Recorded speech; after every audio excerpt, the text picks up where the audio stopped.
Julgo que a primeira questão que se coloca desde logo é uma pergunta que é legítima, que é: para que constituir uma empresa? Até porque, se analisarmos a história, ao longo dos tempos, muitas das vezes, as trocas comerciais iniciaram-se cara a cara, pessoa a pessoa, região a região, e não eram necessárias empresas para nada. Portanto, pergunta-se: porquê constituir uma empresa? Eu diria, muito sinteticamente, que a complexidade das trocas comerciais e da prestação de serviços hoje em dia assim o obriga.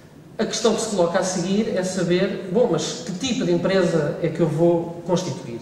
E o primeiro aspecto diz-nos muito claramente que natureza de empresa. Bom, no slideshow podemos ver que há várias formas de constituir uma empresa, vários mecanismos que estão ao dispor dos sujeitos comerciais para atuarem no comércio, seja a nível individual, enquanto empresário em nome individual, ou do ponto de vista societário.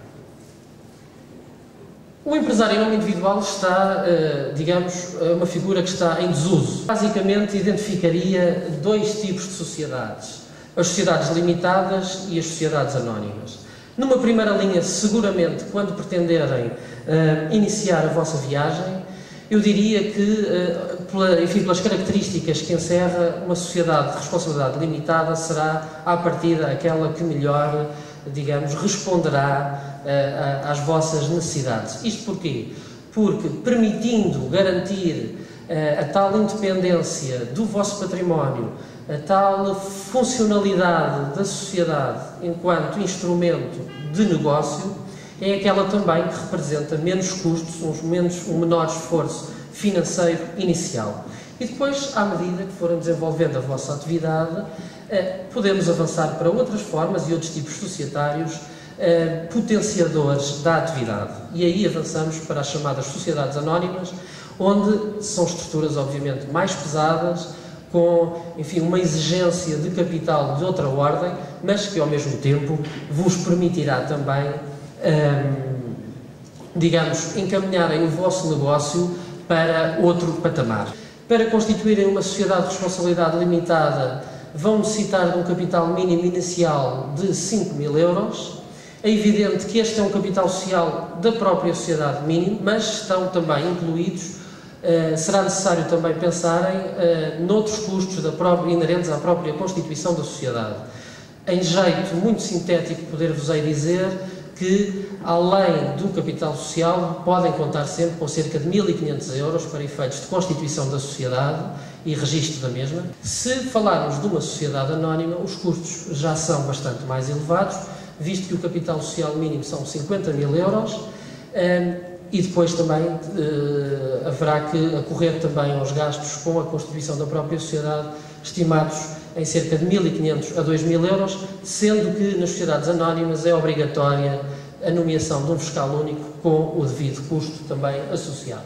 Gostava de vos dar uma breve referência sobre os aspectos em que têm que pensar quando da constituição de uma sociedade. O primeiro aspecto essencial é a escolha de um nome. Se optarmos pelo método tradicional, há uma total liberdade de escolha do nome da firma, desde que se respeitem os requisitos que estão tipificados na lei. Ou seja, tem que haver uma identidade entre o objeto da sociedade, portanto, aquela atividade que vai exercer, e o nome da sociedade. Há uma instituição em Portugal, que é o Registro Nacional de Pessoas Coletivas, que é a entidade que tem a competência para determinar e aprovar e autorizar a emissão dos nomes das sociedades, e, portanto, é a ela que nós temos que nos dirigir quando pretendemos adotar um determinado nome para a nossa sociedade.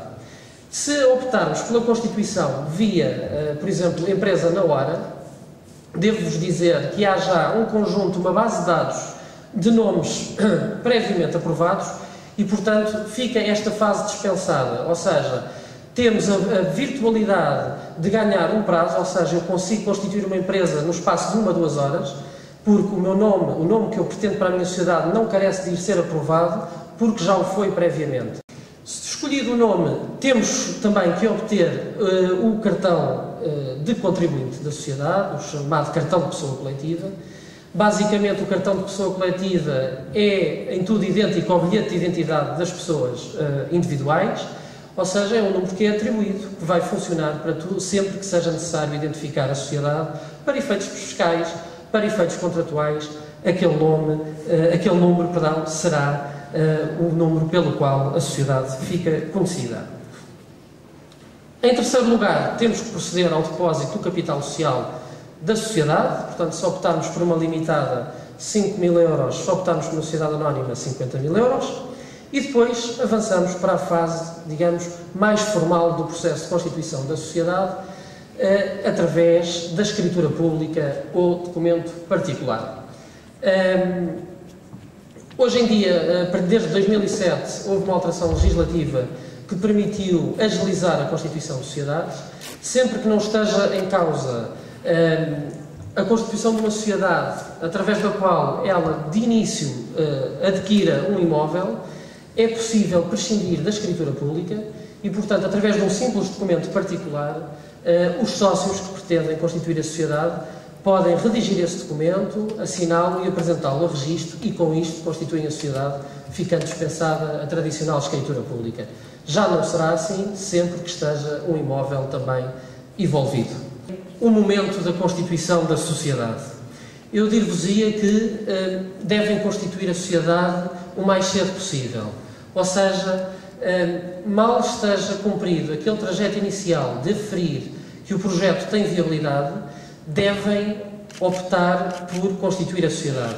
Isto porque muitas das vezes as pessoas começam logo a contratar em nome da sociedade e nem se apercebem. Imaginemos as seguintes hipóteses. A partir do momento que se começam a instalar, celebram um contrato de arrendamento pelas instalações. A partir do momento em que contratam os serviços de eletricidade, estão a celebrar um contrato. A partir do momento em que se candidatam ao financiamento, estão a negociar e a celebrar documentos contratuais. E, portanto, devem fazê-lo logo ao abrigo de uma sociedade. Por outro lado, a sociedade vai ser o vosso veículo de sucesso. Vai ser a sociedade, que vai ser o nome da sociedade, que vai identificar o vosso produto, o vosso serviço.